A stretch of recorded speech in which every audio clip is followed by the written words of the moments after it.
What a shocker. Imagine my surprise.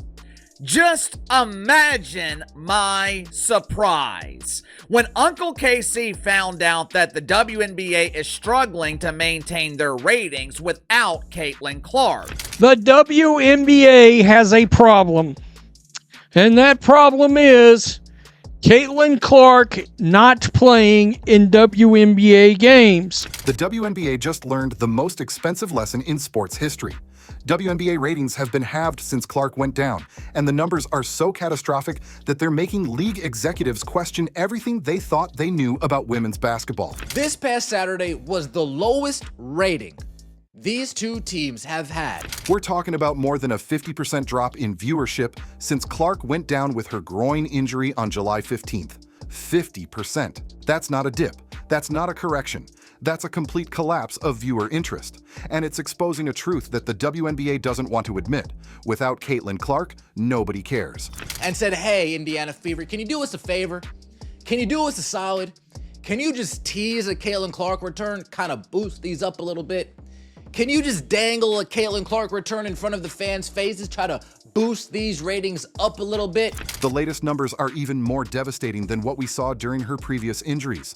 WNBA analysts are now explaining how the league-wide drop in ratings during Clark's current injury absence has reached catastrophic levels, with some games experiencing viewership drops that make the previous 50% declines look optimistic. This injury gave the WNBA the data they need to prove that pretend basketball is 100% reliant on one player. Just look at the August 9th Fever versus Sky game. The Fever won 92-70, but nobody cared.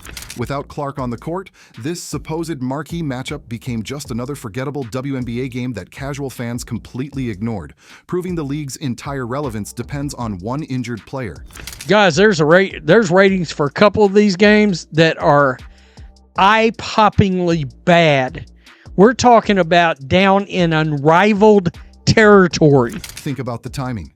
Clark gets hurt right before the All-Star game in Indianapolis, her home market, the league's biggest showcase event featuring their biggest star in the city where she's most beloved. And suddenly, she can't play because of a groin injury that's now lasted over a month? When teams are generally vague with timelines for a player's return, it normally means the player is nowhere close to returning. 746 to 754. But let's stick to the facts that nobody can dispute. Sports betting on Indiana Fever games suffered a near 50% drop when Clark got injured. Go from 2.7 to 1.5. So 1.2 million people didn't come back for the third time these two teams matched up. Think about that for a second. People literally stopped putting money on WNBA games because one player wasn't available. Let's take a look right here. First time these two teams matched up this season. 2.7 million average views on ABC. Peaked with 3.1 million viewers, up 115% versus last year's season average on ABC. BetMGM noted a 37% drop in betting activity for Indiana's two games without Clark against Washington and Connecticut. This isn't just about television ratings anymore. This is about real money, real engagement, and real proof that the WNBA has a Caitlin Clark problem. Over 500,000 people said, I'm not even coming back without Caitlin Clark. I'm not even checking this out. We've lost 1.4 million viewers on these games since the season started. But here's where it gets really ugly for the league. Ticket prices for the Clark-Angel-Reese rivalry game fell by 71% after Clark's injury in May. 71%. That's not market correction, that's market collapse. People were buying tickets to see Caitlin Clark, not to see women's basketball. And when she's not playing, they're not interested. The league moved that Sky Fever game to the United Center specifically because they expected massive crowds for the Clark-Reese rivalry. Instead, they watched ticket prices crater because their biggest draw was sitting on the bench with a quad injury. You're watching the Fever? Yeah, I'll check out that team. I'll check out that team. But no Caitlin Clark, you're not too interested. If you want to see how dependent the WNBA has become on Caitlin Clark, look no further than their All-Star Game ratings. The WNBA All-Star Game drew 2.19 million viewers on ABC, down 36% from last year's 3.44 million when Caitlin Clark played.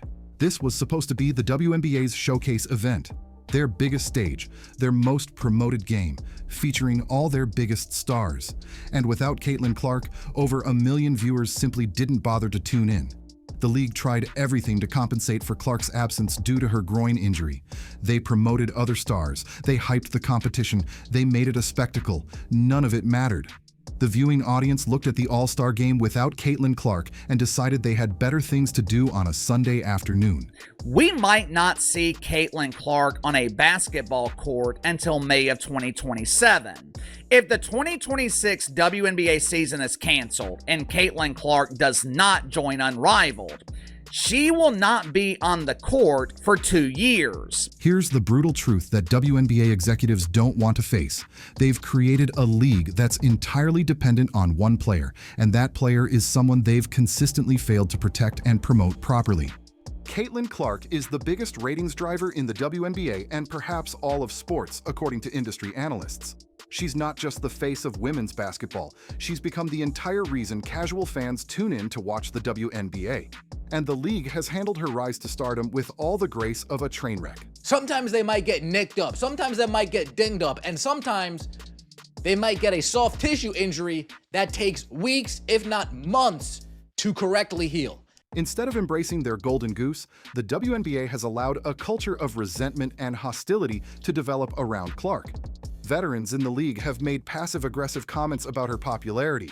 WNBA players ranked her 9th best All-Star guard, which ESPN's Dick Vitale called absurd. The disrespect from her own peers is stunning. Meanwhile, Stephen A. Smith has suggested support for a federal investigation into WNBA referees' treatment of Caitlin Clark, and a former White House official is claiming the WNBA's treatment of Clark violates her civil rights. When you have prominent media figures and government officials questioning whether your league is treating its biggest star fairly, that's not a sports story anymore. That's a crisis. The most damaging aspect of the WNBA's handling of Caitlin Clark has been their failure to protect her from obvious targeting by opposing players. Clark has been subjected to flagrant fouls, cheap shots, and physical play that goes well beyond normal basketball competition. The league's referees have consistently failed to give Clark the same protection they give other star players. She gets hammered on drives to the basket, she gets grabbed and held on screens, and she gets subjected to physical intimidation that would draw technical fouls if it happened to other established stars. WNBA Commissioner Kathy Engelbert recently opened up about how Clark has been treated by her peers, but her comments came only after months of mounting criticism and calls for investigation. The damage was already done. The result? Clark gets injured more frequently, misses more games, and the league loses its biggest attraction. It's a self-defeating cycle that's costing the WNBA millions in revenue and destroying the momentum they'd built around Clark's rookie season. Let's be honest about what's really happening here. The WNBA has a jealousy problem. Veterans who've been grinding in the league for years are watching a rookie come in and instantly become more popular, more marketable, and more valuable than they've ever been. The problem is, WNBA players aren't usually living in reality. They live in this utopian world where they believe they should be paid based on their marginalized status. Instead of recognizing that Clark's popularity lifts the entire league, some players and media members have chosen to tear her down. They've complained about the attention she receives. They've minimized her accomplishments, and they've created a toxic environment that's ultimately hurting everyone. The 9th place ranking from her fellow All-Stars wasn't about basketball ability. It was about sending a message that they don't respect her status as the league's biggest draw. It was petty, it was obvious, and it backfired spectacularly when the media and fans called it out for the joke it was. This kind of internal sabotage is exactly what you'd expect from a league that's never had to deal with a truly transcendent star before. Instead of learning how to manage and protect their most valuable asset, they've allowed resentment and politics to damage their own product. The WNBA is learning a harsh lesson about modern sports entertainment. Star power drives everything. Television networks don't pay for mediocrity, they pay for must-see television. Advertisers don't spend money on players nobody recognizes. They spend money on personalities that move the needle. Caitlin Clark moves the needle like no WNBA player in history. There have been just 2 instances when Clark has been out since she was drafted. The 2024 playoffs after the Fever were eliminated and the previous 2 weeks of the current regular season. In both cases, the ratings collapse was immediate and dramatic. The league signed a new media rights deal worth $200 million over 11 years. But those numbers were negotiated with the assumption that Caitlin Clark would be healthy and playing regularly. If she continues to miss time due to injuries caused by the physical targeting the league has failed to address, those media partners are going to demand renegotiation or cancellation clauses. Sponsors who signed deals expecting Clark's star power to drive engagement are already questioning their investments. When betting activity drops by nearly 50% because one player is injured, that tells corporate partners everything they need to know about where the real value lies. If you're the WNBA, you cannot afford a strike. You cannot afford a canceled season. Clark's injury didn't just hurt ratings, it exposed how shallow the WNBA's star power really is. Without her transcendent popularity, the league immediately reverted to its pre-Clark status as a niche sport that struggles to maintain casual fan interest. Other supposedly marketable players like Angel Reese have proven they can't carry the load when Clark is unavailable. The supposed rivalry between Clark and Reese that the league has tried to promote becomes meaningless when one half of the equation is sitting on the bench dealing with mysterious back injuries and attitude problems. Aja Wilson, Breanna Stewart, and other established stars are excellent basketball players, but they don't have the crossover appeal that brings new fans to the sport. They play for the existing audience. Clark creates new audiences. And without Clark, those new audiences disappear as quickly as they arrived. Television executives are having emergency meetings about WNBA programming right now.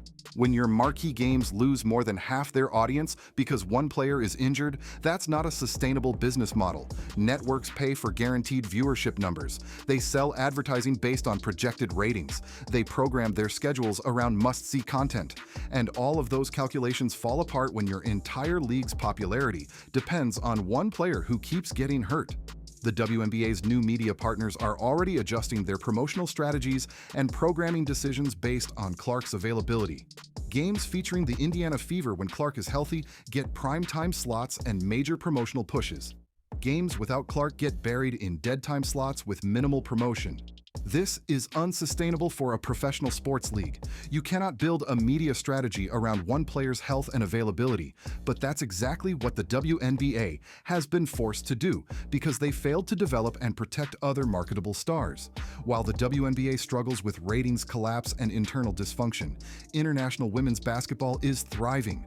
European leagues are attracting top talent with better pay, better conditions, and more professional treatment of star players. Caitlin Clark's struggles with physical targeting and league mismanagement are being noticed by international scouts and team executives. If the WNBA continues to fail in protecting and promoting their biggest star, don't be surprised if Clark starts considering overseas opportunities where she'd be treated with the respect her talent deserves. The league that should be the pinnacle of women's professional basketball is instead becoming a cautionary tale about mismanagement and missed opportunities. Other leagues around the world are watching and learning how not to handle a transcendent talent. When Clark returns from injury, the ratings will likely rebound temporarily. But the damage to the league's credibility has been done. Media partners, sponsors, and fans now understand that the WNBA's success is entirely dependent on keeping one player healthy and happy. The WNBA has a choice to make, and they need to make it quickly. They can continue to allow the dysfunction and mismanagement that has characterized Clark's treatment, or they can finally admit that their entire future depends on protecting and promoting their most valuable asset. This means giving Clark superstar calls from referees. This means shutting down the passive-aggressive comments from jealous veterans. This means building marketing campaigns around her popularity instead of trying to minimize it. This means treating her like what she is, the single most important player in WNBA history. If they fail to make these changes, the WNBA will continue to experience catastrophic ratings drops every time Clark is unavailable. Media partners will renegotiate or cancel contracts. sponsors will redirect their money elsewhere, and the league will revert to its pre-Clark status as an irrelevant niche sport. The numbers don't lie, and the numbers are clear. Without Caitlin Clark, the WNBA doesn't matter. It's time for the league to start acting like they understand that reality. The WNBA created a monster they can't control, and now they're paying the price for their incompetence in the most public way possible. Hit that subscribe button for more truth about what's really happening in women's basketball.